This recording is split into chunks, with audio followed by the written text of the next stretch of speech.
Joining us now is Bharat Ramamurti, Deputy Director of the National Economic Council. We do appreciate you joining me this morning. So, as we mentioned, there are a number of themes that the President plans on covering in this budget, though. Would you agree, though, is this dead on arrival, being that Republicans really don't have any sort of support for these proposals? Well, as you've laid out right there, the President's about to propose a budget that does a few things. Number one, it protects and strengthens Medicare and Social Security. Number two, it keeps investing in the types of programs that middle-class families, lower-income families need and that help the country grow. And number three, it reduces the deficit over the next 10 years by nearly $3 trillion.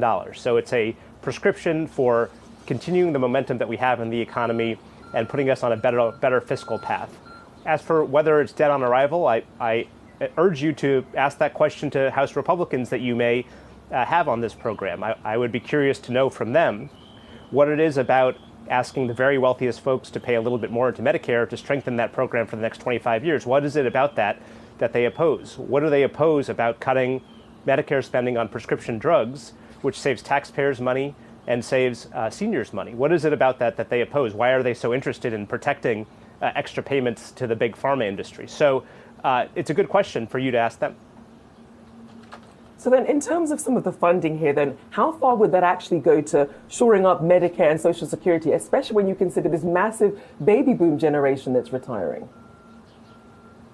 Yeah, what our projections show is that with a few changes to the Medicare program, number one, allowing the Medicare program, building on the progress that we made last year, allowing them to negotiate the price of more drugs, saves taxpayers hundreds of billions of dollars over the next 10 years.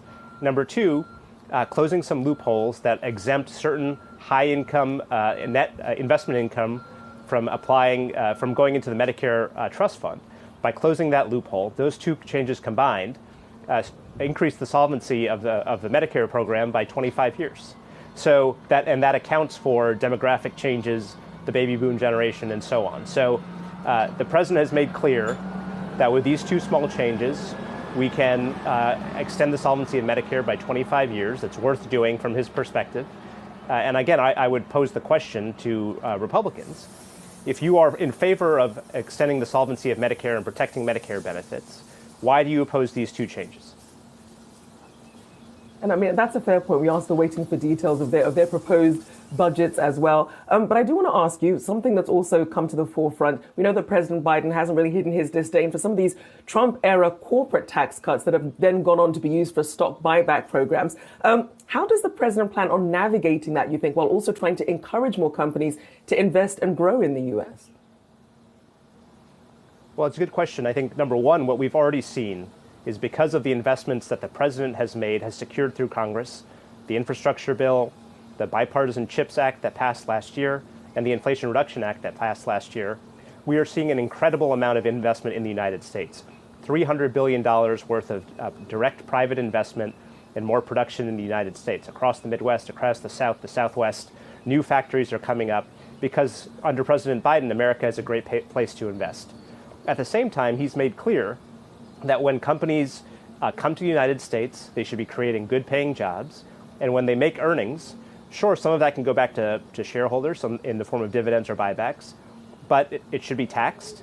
And at the margin, we should make sure that these companies are reinvesting earnings in more production, in better quality jobs in the United States. That's the balance that we're trying to strike with this budget. So then as we go from Wall Street to Main Street, then obviously a lot of different things that the president could cover today regarding lowering costs for everyday Americans. You mentioned big pharma and prescriptions there, but also things like education, paid leave as well. How much focus in terms of what the president might prioritize in his speech can we expect to hear? Well, the president has made clear for the last year plus that lowering costs for American families and tackling inflation is his top economic priority. And what you're going to see in the budget is a series of proposals that would do that in a number of areas. Number one, prescription drugs.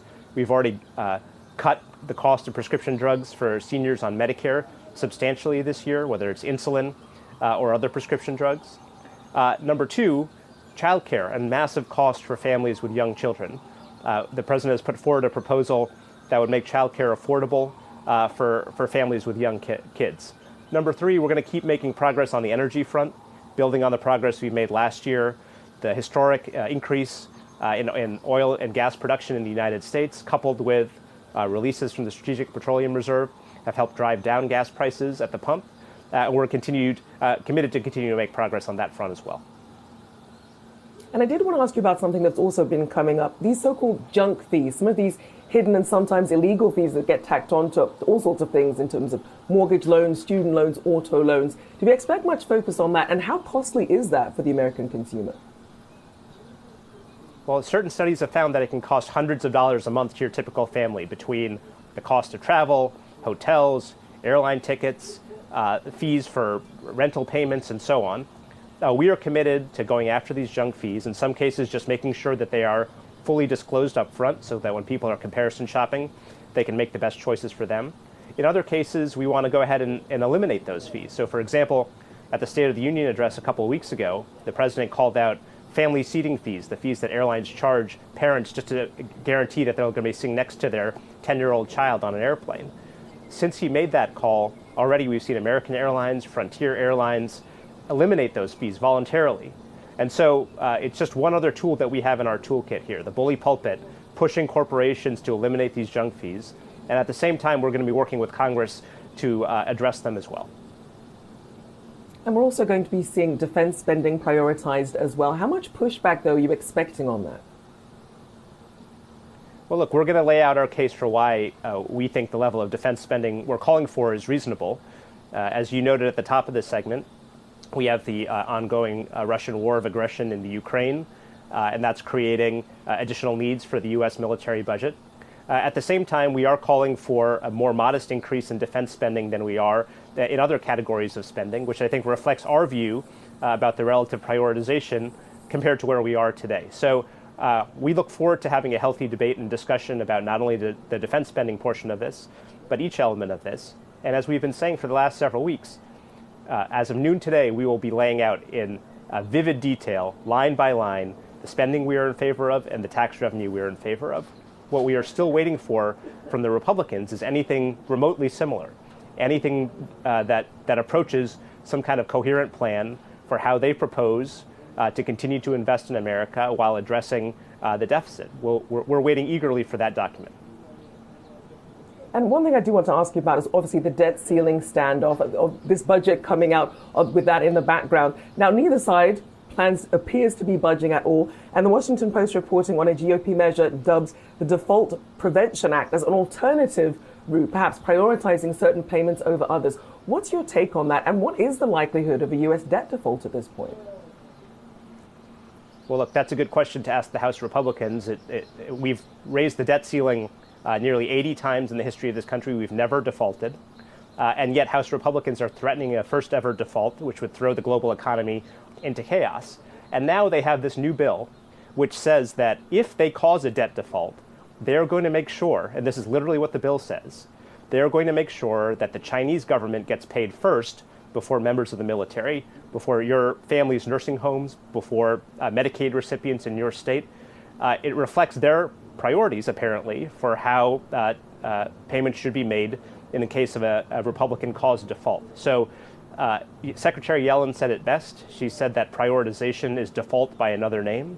What we need to do, as we've done many times in the past, as was done 3 times under President Trump, is raise the debt limit without any conditions. And then if you want to have a separate conversation about spending, the budget, we've laid out our plans. We invite Republicans to lay out their plans, and then we can have a conversation about that once the threat of default is off the table. We certainly look forward to hearing that discussion and, of course, hearing from the President later on this afternoon. Bharat Ramamurti, thank you so much. Deputy Director of the National Economic Council, thank you for your time this morning.